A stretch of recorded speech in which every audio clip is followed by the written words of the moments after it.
So in this video, I am going to start the mole concept topic and its related question. तो आज की video में हम लोग मोल का कुछ बेसिक कंसेप्ट समझेंगे और उससे रिलेटेड कुछ क्वेश्चंस देखेंगे। तो सबसे पहले हम लोग समझ लेते हैं व्हाट इज मोल कंसेप्ट। तो मोल कंसेप्ट का अगर एक रोड मैप बताया जाए तो मोल को हम लोग तीन वे में शो करते हैं। पहला है मास, दूसरा है वॉल्यूम और तीसरा है पार्टिकल्स। तो इन तीन तरह से हम लोग मोल को रिप्रेजेंट करते हैं। अगर मास में बात किया जाए तो मोल को हम लोग बोल सकते हैं ग्राम एटॉमिक मास, GAM। ये किसके लिए होगा? अगर पार्टिकल एटम, या फिर ग्राम मॉलिक्यूलर मास, GMM, अगर पार्टिकल क्या हो? मॉलिक्यूल। और अगर पार्टिकल में बात किया जाए तो मोल को अगर पार्टिकल में रिप्रेजेंट करता है, 1 मोल इज इक्वल टू क्या होगा? 6.022 इंटू 10⁻23 एटम, अगर पार्टिकल क्या हो? एटम। और उसी तरह 1 मोल होगा 6.022 इंटू 10⁻23 मॉलिक्यूल्स, और पार्टिकल क्या हो? मॉलिक्यूल हो। उसी तरह सिमिलरली आयंस के लिए भी हो जाएगा 6.022 इंटू 10⁻23, अगर पार्टिकल क्या हो? आयंस हो। अगर इलेक्ट्रॉन होगा तो इलेक्ट्रॉन, प्रोटॉन होगा तो प्रोटॉन, सिमिलरली उसी तरह से। लेकिन अगर मोल को हमको वॉल्यूम में रिप्रेजेंट करना तो इसमें दो चीज आता है। 1 mole is equal to 22.4 litre हो सकता है गैस, या फिर 22.7 लीटर भी गैस हो सकता है। लेकिन दोनों में कंडीशन है। यहाँ पे जो टेम्परेचर होगा, यहाँ पे STP का वर्ड आता है। क्या आता है? STP। STP क्या होता है? Standard, T for temperature and P for pressure. तो स्टैंडर्ड टेम्परेचर एंड प्रेशर जो होता है वो क्या होता है? तो यहाँ पे टेम्परेचर और प्रेशर एक स्टैंडर्ड लिया जाता है, कांस्टेंट लिया जाता है। क्या लिया जाता है? टेम्परेचर लिया जाता है 273 केल्विन और प्रेशर लिया जाता है 180। So this is the temperature and this is the pressure. और अगर बात किया जाए 1 mole is equal to 22.7 litre gas के लिए, तो इस समय भी टेम्परेचर 273 केल्विन ही होगा। बट प्रेशर जो होगा, प्रेशर हो जाता है 1 बार। बार क्या है? ATM क्या है? अगर आपको इस बारे में जानना है तो इससे रिलेटेड मैं एक कंप्लीट वीडियो बना दूंगा। तो फिलहाल के लिए आप समझिए बार और ATM दोनों both are the SI unit, both are the unit of pressure, दोनों प्रेशर का यूनिट। So basically this is all about mole. जैसा कि आप लोग देख सकते हैं, मोल को अगर वॉल्यूम में रिप्रेजेंट करना है, 1 mole is equal to 22.4 litre gas when temperature is 273 Kelvin and pressure is 1 atm. 1 mole is only 22.7 liter gas when temperature is 273 and pressure is 1 bar. For particles, 1 mole is equal to 6.02 into 10 power 23 atom when particle is atom, and 6.02 into 10 power 23 molecules when particles is molecules. And similarly for ions, electron, proton and neutron.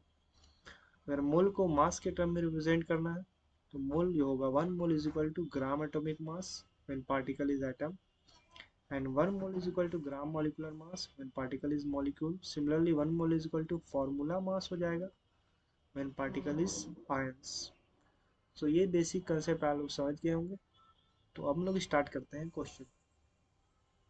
So first question है, piece of copper contain 6.022 into 10 power 24 atom.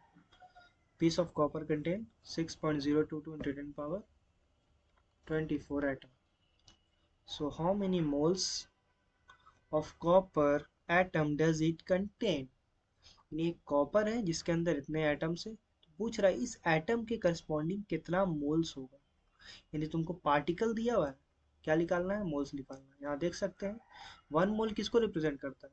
6.022 10 power 23 atom को। तो यहाँ पर हम लोग देखेंगे 1 मोल जो है इसको बताता है जी 6.02 टू 10 पावर 23 एटम। ठीक है, यहाँ पूछ क्या रहा है? इतने एटम में कितना मोल होगा। तो हम लोग यूनिटरी मेथड पढ़ते हैं, इतने एटम में एक मोल। ठीक है, तो एक एटम में कितना मोल होगा? एक एटम में कितना मोल होगा? 1 एटम में 1 बाई 6.022 इंटू 10⁻23 मोल होगा। लेकिन हमको निकालना कितना, इतने आइटम में, तो इतने आइटम के लिए क्या करेंगे, एक आइटम में इतना मोल, तो इतने आइटम में इतने से मल्टीप्लाई कर देंगे। तो 6.022 इंटू 10⁻24 आइटम में कितना मोल होगा, 6.022 इंटू 10⁻24 डिवाइडेड बाई 6.022 इंटू 10⁻23। ये हम लोग फॉर्मूला भी पढ़ते हैं नंबर ऑफ मोल निकालने के लिए, given particle by Avogadro number, same वही चीज़ है। ये हम लोग कंसेप्ट वाइज देखा कि किस तरह से इसको निकालते हैं हम लोग। फॉर्मूला रटना नहीं है, बिल्कुल नहीं रटना है एकदम। तो इसका आंसर कितना आ जाएगा, ये तो कट्टी कट्टी हो जाएगा, और ये कट्टी कट्टी के बाद 24 और 23 डिवाइड में हम लोग एक्सपेरिमेंट से सॉल्व करेंगे। 24 माइनस 23 यानी पावर 10 आ जाएगा आंसर, यानी 10 मोल होगा। कितना मोल होगा, 10 मोल आपका आंसर आ गया पहले का आंसर। सो फर्स्ट का आंसर हो गया 10 मोल। सेकंड क्वेश्चन देखते हैं। 5 mole of CO2 are present in gaseous sample. एक गैसियस सैंपल है जिसमें 5 मोल CO2, यानी नंबर ऑफ मोल कितना है, 5 है। क्या पूछ रहा है, how many molecules of CO2 are present in this sample. क्या पूछ रहा है, कितना मॉलिक्यूल CO2 का प्रेजेंट होगा इस सैंपल में, कितने, किस सैंपल में, जिसमें नंबर ऑफ मोल 5 है। तो अगर हम बात करें 1 मोल के लिए, 1 मोल अगर बात करेंगे पार्टिकल में, 1 मोल कितने मॉलिक्यूल्स को बताता है, 6.022 इंटू 10⁻23 मॉलिक्यूल को बताता है। वाह बहुत अच्छा, जिसको हम एवोगाड्रो नंबर भी लिखते हैं इन्हें। यहाँ इन्हें क्या है, 6.022 इंटू 10⁻23, ये मॉलिक्यूल है तो मॉलिक्यूल हो जाएगा। ठीक है, उसी तरह से यहाँ पे हम कितना दिया हुआ, 5 मोल के लिए पूछ रहा है, तो 1 मोल के लिए इतना, तो 5 मोल के लिए कितना होगा। बच्चा वाला हम लोग पढ़ते हैं ना, एक चॉकलेट का दाम 2 रुपये, तो 2 चॉकलेट का दाम 2 दूनी 4 रुपये। तो 1 मोल में इतना मॉलिक्यूल्स होगा, यानी एन दैट इज 6.022 × 10⁻23 मॉलिक्यूल होगा। तो 5 मोल में कितना होगा जी, 5 into N A, that is 5 से इसको मल्टीप्लाई कर लेंगे, सिंपली हम 5 Na भी लिख सकते हैं, आंसर हो जाएगा 5 Na। और Na का वैल्यू पुट करके सॉल्व करेंगे तो 30 पॉइंट समथिंग आ जाएगा इंटू 10⁻23। तो this is the answer 5 Na। ठीक है, इसको 5 Na छोड़ सकते हैं, कोई दिक्कत नहीं है।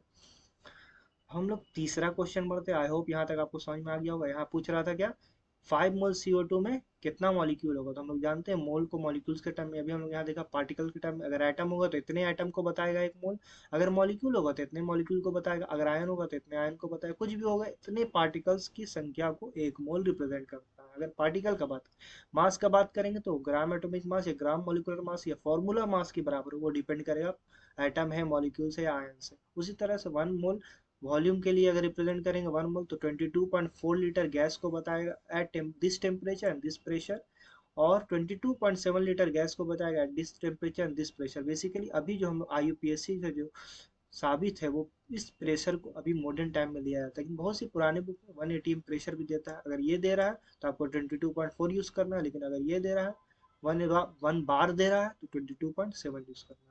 तो चलिए थर्ड क्वेश्चन पर हम लोग बढ़ते हैं। बोल रहा है what will be the mass of 5 mole of SO2। तो सिंपल क्वेश्चन है, ये मोल को मास से रिप्रेजेंट करो। तो हम लोग जानते हैं 1 मोल कितने मास को बताता है, 1 मोल इज इक्वल टू किसके बराबर होता है, ग्राम मॉलिक्यूलर मास। अगर मॉलिक्यूल, और यहाँ पे हम लोग देख सकते हैं ये मॉलिक्यूल SO2 क्या है, SO2 इज ए मॉलिक्यूल। इसका पहले हम लोग मॉलिक्यूलर मास निकालेंगे, क्या निकालेंगे, SO2 का मॉलिक्यूलर मास। तो SO2 का क्या होगा मॉलिक्यूलर मास, हम लोग जानते हैं सल्फर है, सल्फर का कितना होता है बताइए, 32, प्लस ऑक्सीजन का क्या होगा 16, और 16 2 है, तो 2 इंटू, 2 आइटम है ना, एक आइटम का 16, तो 2 का कितना होगा 2 इंटू 16, तो कितना हो जाएगा 32 32 64 हो जाएगा, कितना हो जाएगा 64। तो एक मोल में कितना होगा 64 ग्राम होगा, है ना, ग्राम मॉलिक्यूलर मास। तो 1 मोल यानी 1 मोल जो SO2 है उसमें कितना होगा 64 ग्राम SO2 होगा। तो कितना पूछ रहा है, 5 मोल का पूछ रहा है, सिंपल, कोई फॉर्मूला रटने का नहीं, का कोई भी फॉर्मूला रटने का नहीं, कोई फॉर्मूला नहीं। एक मोल में 64 ग्राम SO2 होगा, पूछ कितना रहा 5 मोल में, तो 5 मोल में कितना हो जाएगा बताइए, 5 इंटू 64, सॉल्व करेंगे, 4 5 20 के 0 हाथ मेरा 2, 6 5 30, 320 ग्राम सल्फर डाइऑक्साइड होगा। कितना होगा 320 ग्राम। 4 नंबर हम लोग क्वेश्चन बढ़ते हैं, मजा आ रहा है ना। चलिए, how many moles of oxygen atom are present in 88 gram CO2। ये थोड़ा सा अच्छा क्वेश्चन, थोड़ा सा अच्छा है, बहुत अच्छा नहीं है। तो क्वेश्चन क्या पूछ रहा है कि 88 ग्राम CO2 में कितना मोल्स ऑफ ऑक्सीजन एटम मौजूद है। तो जब भी ध्यान दें, कुछ भी क्वेश्चन पूछे, सबसे पहले आपका पहला लक्ष्य होना चाहिए मोल कैलकुलेट करना। क्या कैलकुलेट करना है? पहला आपको काम क्या करना है? मोल्स निकालना। तो यहाँ पे मास दिया हुआ है, यानी मास को मोल्स में रिप्रेजेंट करना। तो हम लोग जानते हैं ये क्या है, एक मॉलिक्यूल है, यानी यहाँ पे तुम्हारा 88 ग्राम क्या है, मॉलिक्यूल का मास दिया हुआ। और हम जानते हैं मॉलिक्यूल का जब बात कर रहे हैं हम, तो मोल को मॉलिक्यूल में कैसे रिप्रेजेंट करेंगे? अभी थर्ड क्वेश्चन में देखा, 1 मोल इज इक्वल टू क्या होगा, ग्राम मॉलिकुलर मास ऑफ CO2। तो ग्राम मॉलिकुलर मास कितना होता है CO2 का निकालेंगे तो, कार्बन का 12 और ऑक्सीजन का 2 × 16, कितना हो जाएगा 44। तो यानी यहाँ पे अगर लिखेंगे तो 44 ग्राम CO2 को बता रहा है। ये 1 मोल ऑफ CO2 बराबर है इतना। लेकिन यहाँ पूछ क्या रहा, 88 ग्राम CO2 में, 88 ग्राम CO2 में पूछ रहा। तो चलिए देखते हैं। तो हम लोग ऐसे पढ़ेंगे, 44 ग्राम CO2 में कितना मोल, 1 मोल। तो 1 ग्राम CO2 में कितना मोल बताइए, 1 ग्राम CO2 में 1/44, कोई दिक्कत, कितना मोल होगा। उसी तरह से अगर बोले 88 ग्राम CO2 में, तो 88 ग्राम CO2 में क्या होगा, 88 मल्टीप्लाई करेंगे इसको, तो 88/44 मोल, यानी आ जाएगा 2 मोल। ये सिंपली जो हम लोग फॉर्मूला रटते हैं, given mass by molecular mass अगर मॉलिक्यूल है, given mass by atomic mass अगर एटम है, तो ये सिंपली वही फॉर्मूला। लेकिन हम लोग को फॉर्मूला रटना नहीं है, समझना है, कंसेप्ट समझना, कंसेप्ट। तो 88/44 कितना आ गया, 2 मोल, यानी 88 ग्राम CO2 में 2 मोल। अब ध्यान देंगे, हम लोग जानते हैं ये जो कोई भी फॉर्मूला लिखा रहता है, मॉलिक्यूलर फॉर्मूला, बहुत सारी चीज़ों को दर्शाता है। ये जो आगे में रहता है, आगे में ये मॉलिक्यूल को भी बताता है और नंबर ऑफ मोल को भी। तो यहाँ पे क्या बता रहा है, एक मॉलिक्यूल CO2 या क्या, 1 मोल ऑफ CO2 में कितना कार्बन है, 1 कार्बन है और 2 ऑक्सीजन है। तो हम लोग ऐसे कह सकते हैं 1 मोल CO2 में क्या है जी, 1 मोल कार्बन है, एटम है ना, 1 मोल कार्बन का एटम है, और यहाँ पे 2 है, तो यहाँ पे बोलेंगे 2 मोल क्या है, ऑक्सीजन एटम है ना। ये 1 मोल CO2 में, यानी 1 मोल कार्बन डाइऑक्साइड में 1 मोल कार्बन एटम है और 2 मोल ऑक्सीजन एटम है। ठीक है। लेकिन यहाँ पे कितना आया CO2, 2 मोल आया। तो अब बताइए 1 मोल में 2 मोल ऑक्सीजन एटम, तो 2 मोल CO2 में कितना मोल ऑक्सीजन एटम होगा बताइए। 1 मोल CO2 में फॉर्मूला से देख सकते कितना मोल ऑक्सीजन एटम है, 2 मोल ऑक्सीजन एटम। तो यहाँ पे आंसर कितना आया, 2 मोल, यानी 88 ग्राम में पूछ रहा था, तो 88 ग्राम को जब मोल में कन्वर्ट किया तो 2 मोल आया। तो 2 मोल CO2 में कितना हो जाएगा, 2 × 2 मोल ऑक्सीजन एटम, यानी कितना आ जाएगा, 4 मोल आंसर। तो याद रखना है 88 ग्राम CO2 में कितना मोल ऑक्सीजन एटम होगा, 4 मोल होगा। आई होप आपको समझ में आएगा। तो ये पार्टिकल का भी हो गया, मास का भी हो गया। अब हम लोग देखेंगे वॉल्यूम वाला क्वेश्चन। यहाँ पे देखिए क्या दिया, एक सैंपल है हीलियम गैस का, इसके अंदर 5.6 लीटर क्या है वॉल्यूम है, एट 1 atm एंड 273 केल्विन। यहाँ प्रेशर ATM में दे दिया है, टेम्परेचर किस में दिया, केल्विन। यानी ये 1 atm दिया, ATM देने का मतलब 1 मोल बराबर कितना लेना वॉल्यूम, 22.4 लीटर को लेना। 1 मोल कितना लेना है, 22.4 लीटर को लेना। कितना लेना, 22.4 लीटर। तो क्या पूछ रहा, how many mole of helium are present in the sample. कितना मोल हीलियम जो है इस सैंपल में मौजूद होगा। ठीक है, यानी मोल पूछ रहा है। चलिए हम लोग निकालते हैं। तो देखेंगे 1 मोल में कितना होगा, 22.4 लीटर क्या होगा, हीलियम गैस होगा। कोई दिक्कत, कोई दिक्कत नहीं।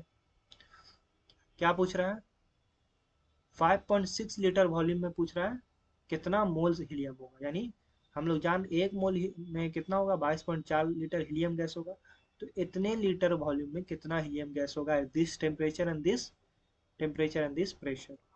तो देखेंगे 22.4 लीटर हीलियम गैस कितना, 1 मोल में है। तो हम कह सकते हैं 1 लीटर गैस में, 1 लीटर हीलियम में कितना मोल होगा, 1/22.4 कितना मोल होगा। लेकिन हमको निकालना कितना है, हमें निकालना कितना है, हमें निकालना है 5.6 लीटर हीलियम में कितना मोल होगा। तो इसको क्या करेंगे, यूनिटरी मेथड से 5.6 को इससे मल्टीप्लाई करेंगे तो ये ऊपर जाएगा और ये नीचे। ये सिंपली वही है, given volume by molar volume, जिसको हम लोग 22.4 या 22.7 लिखते हैं। वो डिपेंड करता है टेम्परेचर प्रेशर पे। तो ये देख सकते हैं जो फॉर्मूला हमारा था, given volume by molar volume. तो इसको सॉल्व करेंगे तो कितना आ जाएगा, ये कट जाएगा। तो बताइए कितना आएगा, 56 से क्या ये कटेगा, क्या ये कटेगा, कटेगा भाई। चलिए काटते हैं इसको, कितने बार में कटेगा, मेरे ख्याल से 4 बार में कट जाएगा, 1/4 हो जाएगा, यानी आ जाएगा 0.25 मोल। इतना मोल आ गया। तो आई होप आपको समझ में आया होगा आज का लेक्चर। अगर समझ में आया है तो इसी तरह से मज़े करते रहिए और साइंस को मज़े से